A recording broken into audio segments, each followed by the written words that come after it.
오늘 우리에게 주시는 하나님 말씀 함께 봅니다. 오늘 우리에게 주시는 하나님 말씀은 마태복음 11장 20절부터 24절입니다. 그러면 다 함께 읽습니다. 예수께서 권능을 가장 많이 행하신 고울들이 회개하지 아니하므로 그때 책망하시되 화 있을진저 고라시나 화 있을진저 벳세다야 너희에게 행한 모든 권능을 두로와 시오돈에서 행하였더라면 그들이 벌써 베옷을 입고 제에 앉아 회개하였으리라. 내가 너희에게 이르노니 심판날에 두로와 시돈이 너희보다 견디기 쉬우리라. 가버나움아 네가 하늘에까지 높아지겠느냐 음부 위에까지 낮아지리라.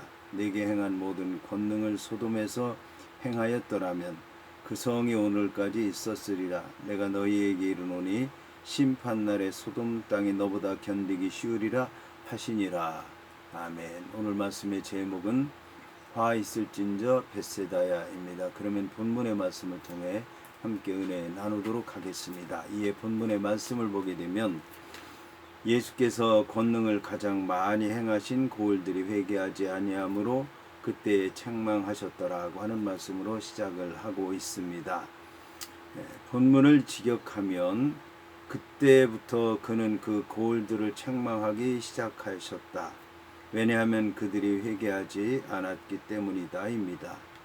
여기서 권능이라고 하는 뜻을 지닌 헬라어 디나미스라고 하는 말은 원래 자연의 물리적인 힘이나 하나님의 능력을 표현하는데 사용되는 단어였습니다. 본문에서는 권능을 가리키는 디나미스라고 하는 말이 기적이나 초자연적인 행위, 초자연적인 사건을 가리키는 말로 사용되고 있습니다. 한편 공관복음서에서는 그리스도의 기적적인 사역을 표현하는데 흔히 권능에 해당하는 디나미스라고 하는 말을 사용하고 있습니다. 여기서 고울들이라고 하는 말에 해당하는 폴레이스라고 하는 말은 예수께서 사역하셨던 갈릴리 지방의 마을들을 가리키는데 마을들에 대해서 사람처럼 표현함으로 말미암아 신앙과 인격의 주체로서 전체 성음을 말하고 있습니다. 이러한 고울의 운명은 그 거주하는 사람들의 신앙에 따라서 결정이 된다고 말하고 있습니다. 그래서 이러한 고울들의 운명이 그 거주자들의 운명에 좌우된다고 하는 것은 그때 당시 사람들의 생각이었고 히브리 사람들의 전통적인 생각이기도 하였습니다. 그런 점에서 예수께서는 선교 대상으로 삼았던 고울들이 예수님을 배척하거나 비난했기 때문에 책망한 것은 아니었습니다. 예수께서는 자신이 곧 메시아로서 신적인 기적들을 도시들에서 행하였음에도 불구하고 그들이 회개하고 예수님을 믿지 않았기 때문에 책망하신 것입니다. 이로써 알 수 있는 것은 인간이 심판받는 것은 하나님께서 베푼 기적이 부족해서가 아니라 그 기적을 믿지 않았기 때문이라고 하는 것입니다. 만일 주께서 그 고을의 사람들을 구원하시기 위해서 필요한 모든 수고와 모든 기적들을 다 하지 아니하셨다라고 하면 주님께서는 그들의 완고한 태도에 대해서 분노하지 않으셨을 것입니다. 하지만 예수님께서는 그 고울들을 특별히 사랑하셨고 특별히 많은 기적을 행하셨고 그래서 그들이 돌아오리라고 생각하셨고 회개하리라고 생각을 하셨고 하나님을 믿으라고 생각하셨는데도 불구하고 그들이 완악한 태도를 보였기 때문에 예수님께서 책망에 더해서 저주까지 내리신 것입니다. 한편 본문의 책망하시니라고 하는 말씀은 공식적으로 고발하다, 죄를 책망하다, 책망해서 불명예스럽게 만들다라고 하는 뜻을 지니고 있습니다. 이러한 원어의 의미를 살려서 본문을 다시 번역하면 예수께서 고울들이 회개하지 아니하므로 그때에 책망하시니라고 하는 말씀인데 예수께서 고울들을 공식적으로 그들의 죄를 책망해서 불명예스럽게 하셨다라고 하는 뜻입니다. 본문의 그때라고 하는 말은 요한의 제자들이 예수께 왔다가 돌아간 사건이 있었던 이후를 말하는 것입니다. 본문에서 책망했다라고 하는 말을 직역하면 비로소 책망하기 시작하셨다라고 하는 말씀으로서 잘못된 신앙관을 지닌 유대인들에 대해서 예수님께서 공개적으로 책망하기 시작했다라고 하는 그런 말씀인 것입니다. 특별히 23장에 이르러서는 예수님의 책망이 최고조에 이르는 것을 볼 수가 있습니다. 예수님께서는 그 고을들이 자신을 반대했다고 하는 이유로 책망한 것이 아니라 예수님 자신이 메시아 신분을 입증해 주는 많은 기적들을 다른 곳이 아닌 그 고을들에서 보여주셨는데도 불구하고 그 고을들이 회개하지 않았기 때문인 것입니다. 여기서 우리는 이적들을 보고도 믿지 않는 자들의 책임이 얼마나 큰지를 알아야 될 것입니다. 이와 함께 은혜를 받고도 아무런 반응이 없는 자들의 책임이 얼마나 큰지도 짐작해야 될 것입니다. 여기서 새 언약 곧 복음을 얻게 될 그리스도의 이후에 신약시대 사람들은 구약의 예언적 메시지를 들었던 자들보다 훨씬 큰 복을 받거나 아니면 더욱 비참한 존재가 된다라고 하는 사실인 것입니다.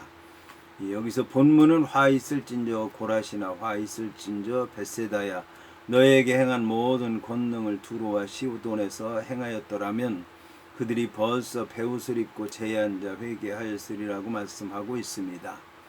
본문에 화 있을진저 고라시나 화 있을진저 벳세다야 라고 하는 말을 직역하면 고라시나 너희에게 화가 있도다, 벳세다야 너희에게 화가 있도다 라고 하는 뜻입니다. 여기서 고라신이라고 하는 말의 뜻은 나무가 많은 곳이라고 하는 뜻으로서 오늘날 발견되는 유적에 의하면 당시에 상당히 중요한 도시였다라고 하는 것을 알 수가 있습니다. 특히 고라신은 예수님의 초기 사역지였는데 가버나움에서 약 10리 이내에 있었던 도시였습니다. 이와 함께 벳세다는 어획 장소라고 하는 뜻을 지닌 도시로서 갈릴리 바다 동북쪽에 있었던 성읍이었습니다. 이로 볼 때 갈릴리 지방의 주요 도시였던 고라신과 벳세다는 예수님의 많은 권능과 능력을 베푸신 사역의 중심지였다고 하는 것을 알 수 있는 것입니다. 그곳 사람들은 특별히 걸출한 예수님의 제자들을 배출하고 많은 예수님의 능력을 풍성하게 체험한 사람들이 많았음에도 불구하고 전체적으로 볼 때는 예수님의 복음을 받아들이지 않았던 것입니다. 본문에서 화 있을진저라고 하는 말은 우아이라고 하는 말인데 히브리어로는 호이라고 하는 단어로서 헬라어 번역으로서 숙명적인 절망이나 엄숙한 경고, 연민의 정을 표현할 때 사용되는 감탄사입니다. 여기서 고라신이라고 하는 도시는 신약에서 본문의 말씀과 누가복음 10장 13절에만 등장하는 지명으로서 그 위치는 정확하게 알려져 있지 않지만 가버나움에서 북서쪽으로 약 2마일 떨어진 오늘날의 키르베트 케라제에서 옛날에 파괴된 고라신의 유물들이 발견된다고 합니다. 예수님의 사역을 기록한 복음서에는 고라신과 벳세다에서의 활동에 대해서는 침묵하고 있지만 예수님의 선교 중심지였던 가버나움과 거리가 멀지 않았기 때문에 그들 지역에도 선교를 많이 했다고 하는 것을 짐작할 수 있는 것입니다. 여기서 벳세다라고 하는 지명의 뜻은 사냥집이라고 하는 뜻이며 벳세다는 안드레, 빌립, 베드로의 고향으로서 갈릴리 호수와 강둑 위에 위치해 있는 것으로 보이며 사람들은 거기서 사냥을 하거나 낚시를 했던 것 같습니다. 이곳은 일찍이 분봉왕 빌립이 로마 황제 가이사 아구스토의 딸인 줄리아를 기념해서 벳세다 줄리아스라고 이름을 지었습니다.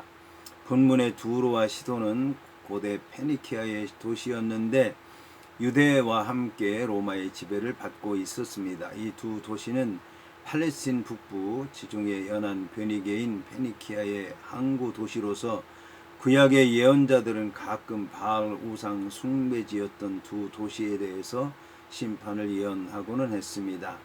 한편 솔로몬이 성전에 필요한 건축 자재들을 두로 왕에게서 공급을 받았을 만큼 두로는 고대로부터 문물이 번성했던 곳이었습니다. 이와 함께 시돈은 아셀 지파의 구역에 있었으나 아셀 지파는 시돈을 한 번도 점령해 본 적이 없었습니다. 이 두 도시는 무역과 항해로 대단히 잘 알려져 있었으며 당시에도 두 도시들은 이방 우상 숭배와 더불어서 대단한 부와 향락을 누렸던 것 같습니다. 베옷은 낙타의 짧은 털로 짜 만든 올이 거친 직무를 가리키고 있습니다. 이 도시들은 예수님께서 활동하시던 갈릴리 지방과 가까운 곳에 있어서 예수님께서 방문하신 적이 있었습니다. 본문에서 베옷을 입고 재에 앉으리라고 하는 말에서 베옷은 낙타의 짧은 털과 같은 거친 직물로 만든 옷이었고 슬픔과 탄식을 표현할 때 맨살 위에 바로 입었던 것이 베옷이었습니다. 이스라엘 사람들은 슬픔을 당했을 때나 비탄한 마음을 표현하기 위해서 맨살에다가 베옷을 입고는 했습니다. 사람들은 슬픔을 표하는 방법으로서 베옷을 입는 것 외에 재를 뒤집어 쓰기도 했습니다. 그들은 재를 머리에 뿌리거나 재 위에 앉거나 재 위에 눕거나 심지어는 재 위에서 구르기도 했습니다. 이러한 두 가지 행위, 베옷을 입는다든지 재 위에서 회개를 한다든지라고 하는 것들은 회개와 애통함의 상징이었던 것입니다. 예수님께서는 타락한 도시로 알려진 이방인의 도시들에게 선민이라고 자처하는 유대 고을들에게 베풀어졌던 것 같은 이적과 회개의 기회들을 제공했다면 그들이 벌써 회개의 자리에 앉았을 것이라고 말씀하셨습니다. 여기서 그러면 왜 하나님께서 그런 기회를 제공하지 않으셨는가 라고 하는 의문점이 남습니다. 그런데 이것은 전적으로 하나님께 맡겨진, 하나님의 주권에 맡겨진 그런 문제라고 할 수가 있습니다. 다만 이제 우리가 추정할 수 있는 것은 예수님께서 말씀하셨던 것처럼 예수님께서는 잃어버린 양들을 위해서 오셨다고 하는 것입니다. 그런데 잃어버린 양 이스라엘 백성들이 돌아오지 않고 회개하지 않고 예수님을 믿다 보니까 복음이 이제 이방인에게로 가게 됐는데, 이방인에게로 가는 경우에도 이방인들이 돌아와서 복음을 듣고 예수님에 대한 소문을 듣고 예수님에게 와서 이제 회개하고 그리고 병 고침 받고 귀신이 물러가고 또 그런 일이 있었던 것을 볼 수가 있습니다. 그래서 이스라엘 백성들에게는 전적으로 예수님께서 복음을 전파했지만 이방인들의 경우에는 제한적으로 복음을 전파하게 됐고, 후대 예수님의 제자들은 이제 예루살렘에 박해가 일어나게 되니까 이방인들에게 가서 본격적으로 복음을 전파했던 것을 볼 수가 있습니다. 그래서 베세다와 고라신 또 두로와 시돈의 관계는 그런 면으로 생각을 하고 이해를 해야 될 것 같습니다. 이어서 본문은 내가 너희에게 이르노니 심판날에 두로와 시돈이 너희보다 견디기 쉬우리라고 말씀하고 있습니다. 본문에 내가 너희에게 이르노라고 하는 말에 해당하는 플랜 레고 휘민이라고 하는 말은 직역하면 그러나 내가 너희에게 말한다라고 하는 뜻입니다. 이처럼 그러나라고 하는 표현을 한 본문의 말씀은 예수님의 말씀이 복음에 대해 완악했던 이스라엘 백성에 대해서 심판적인 선언을 하고 있다라고 하는 것을 알 수가 있습니다. 본문의 심판날과 비슷한 표현이 예수님께서 죄악된 도시 소돔과 고모라를 예로 들어서 말씀하는 구절에서 사용되고 있습니다. 이때 예수님께서는 심판주로 임하실 것입니다. 이처럼 예수님께서 도덕적으로 타락하였으며 종교적으로 우상 숭배를 해서 죄악의 대명사로 여겨진 도시에 대해서 심판을 선포하신 것입니다. 이로 말미암아 심판의 선언을 받았던 대표적인 도시들을 예로 들어서 그 도시들보다 갈릴리의 고을들이 더 큰 심판을 당할 것이라고 선언하심으로써 심판이 반드시 올 것이라고 하는 말씀과 심판이 얼마나 심각한 이제 종말을 가져올 것인가에 대해서 말씀하셨습니다. 이처럼 예수님께서는 마지막 날에 심판주로 재림하셔서 죄악에 대해서 엄격하게 심판하시되 허락되었던 특권을 감안하셔서 많은 것을 받은 자들에게 그 책임을 져버린 자들에게는 더 큰 심판을 하실 것입니다. 이는 많이 받은 자에게는 더 많이 찾으시는 영적인 원리에 입각해서 심판이 행해진다고 하는 말씀인 것입니다. 한편 예수님께서는 이방 도시보다는 유대인의 성읍인 고라신과 벳세다에게 많은 권능을 행하고 또 하나님의 계시의 말씀들을 들려주었지만 그들이 회개하지 않았기 때문에 그들은 그 이방 도시들보다 더 엄격한 심판을 받을 것이라고 말씀하셨습니다. 여기서 몇 가지 사실을 살펴볼 수가 있을 것입니다. 첫째, 예수님께서 고라신과 벳세다에 베푼 이적들을 두로와 시돈에서 베푸셨더라고 하면 그 도시들의 주민은 회개했을 것입니다. 따라서 심판장은 이방인보다도 더 사악하다고 하는 점을 참작하고 계실 것입니다. 둘째, 하나님은 자신의 주권적 섭리 아래에서 자신의 뜻을 알려주신 만큼 심판 때에도 아주 공평하게 판단하실 것이고 하나님 나라의 복만 아니라 지옥의 형벌에도 여러 등급이 있다고 하는 것을 짐작할 수 있을 것입니다. 셋째, 많이 받은 자에게는 많은 것을 찾으실 것이라고 하는 사실입니다. 본문에서 견디기 쉬우리라고 하는 말을 직역하면 훨씬 더 잘 참아낼 수 있을 것이다 라고 하는 말로서 그들의 도덕적 태도의 결과로 인한 보다 가벼운 심판을 받을 것이라고 하는 것을 암시하고 있습니다. 이어서 본문은 가버나움아 내가 하늘에까지 높아지겠느냐 음부에까지 낮아지리라. 내가 행한 모든 권능을 소돔에서 행하였더라면 그 성이 오늘까지 있었으리라고 말씀하고 있습니다. 여기서 가버나움아 내가 하늘에까지 높아지겠느냐라고 하는 말 중에 가버나움은 예수님께서 사시던 동네인 예수님 자신의 고향이며 활동 무대로서 예수님께서는 가버나움에서 많은 이적들을 행하셔서 어느 성읍들에서보다도 더 많은 회개의 기회를 주셨던 것입니다. 그러나 그들은 많은 예수님의 권능을 체험했음에도 불구하고 완악해서 그들의 교만이 하늘에 닿을 정도였습니다. 예수님께서는 마침내 심판을 선언하신 것입니다. 본문에 하늘에까지 높아지겠느냐라고 하는 말은 최대의 번영과 특권을 누린다라고 하는 은유적인 표현입니다. 특히 본문에 나오는 아니라고 하는 뜻을 지닌 부정사, 부정불면사 매는 부정적인 대답이 예상되는 질문에 쓰입니다. 따라서 이러한 원문의 의미를 살려서 본문을 해석하면 내가 하늘에까지 높아지겠느냐? 아니다. 결코 높아지지 않을 것이다. 라고 하는 뜻입니다. 본문은 가버나움이 하늘에까지 높아질 수 없다고 하는 것을 반어법적으로 강조한 것입니다. 가버나움은 지금까지 수많은 주님의 이적과 권능을 목격하고 그 영예를 누려왔던 것입니다. 하늘나라가 바로 가버나움 성읍에서 역동적으로 펼쳐지고 있는 시점에서 가버나움 사람들은 오히려 교만의 머리를 쳐들고 있었던 것입니다. 한편 본문의 표현은 바벨론 멸망 예언 때에 사용됐던 구절과 유사한 말씀으로서 결국 그들의 처참한 멸망을 예고하고 있는 것입니다. 예수님께서 하신 예언은 영적인 의미뿐만 아니라 역사적으로도 성취되었습니다. 이 두 도시는 로마군과 유대인 사이의 전쟁으로 말미암아 초토화된 것을 볼 수가 있습니다. 여기서 음부를 뜻하는 원어 하데스라고 하는 말은 히브리어로는 스올이라고 하는 말입니다. 이 말은 1차적으로 무덤을 가리킬 때 쓰였고 2차적으로는 보이지 않는 영적인 세계를 뜻했습니다.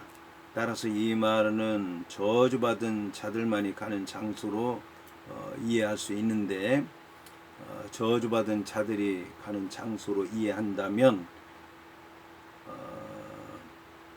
원어의 뜻을 적절하게 살리지 못했다고 할 수가 있습니다. 이 말이 본문에서는 하늘과 대조를 이루면서 앞에 심판날과 조화를 이루어서 교만한 자들이 종말론적으로 처하게 될 굴욕과 저주와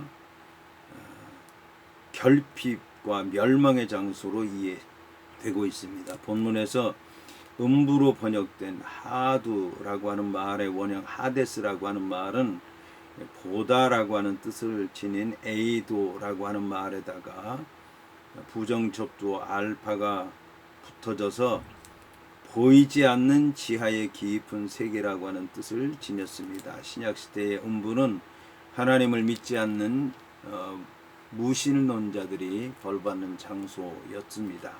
이 음부는 본문에 의하면 소돔에 비유됩니다. 성경에 의하면 소돔은 하늘에서 유황불이 내려서 멸망당했다고 합니다.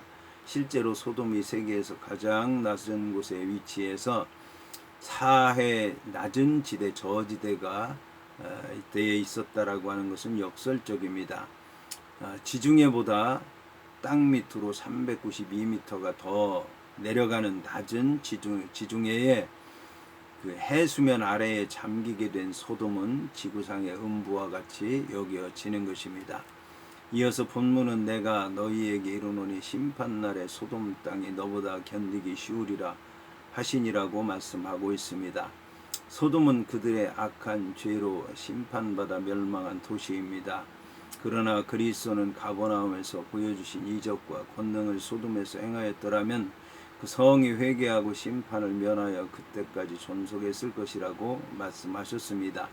이는 가버나움 주민들의 죄악에 엄청난 특권을 부여받았음에도 아무런 반응을 보이지 않았다는 점에서 차라리 아무런 이적도 보지 않았던 소돔의 죄악보다 훨씬 더 심각했다고 말씀하고 있는 것입니다. 본문의 심판날에 견디기 쉬우리라고 하는 말 중 견디다라고 하는 말은 지속할 수 있다, 참을 수 있다라고 하는 뜻을 지닌 견디다로 번역된 아네크토테론이라고 하는 말인데, 이 아네크토테론이라고 하는 말은 아네크토스라고 하는 말의 비교급입니다. 이러한 비교급의 의미를 살려서 본문을 해석하면 소돔 땅 사람들이 가버나움 사람들보다 심판을 더 잘 견디고 더 잘 참아낼 수 있을 것이다 라고 하는 말입니다. 이러한 표현은 마치 심판에도 등급이 있는 것처럼 보이게 합니다.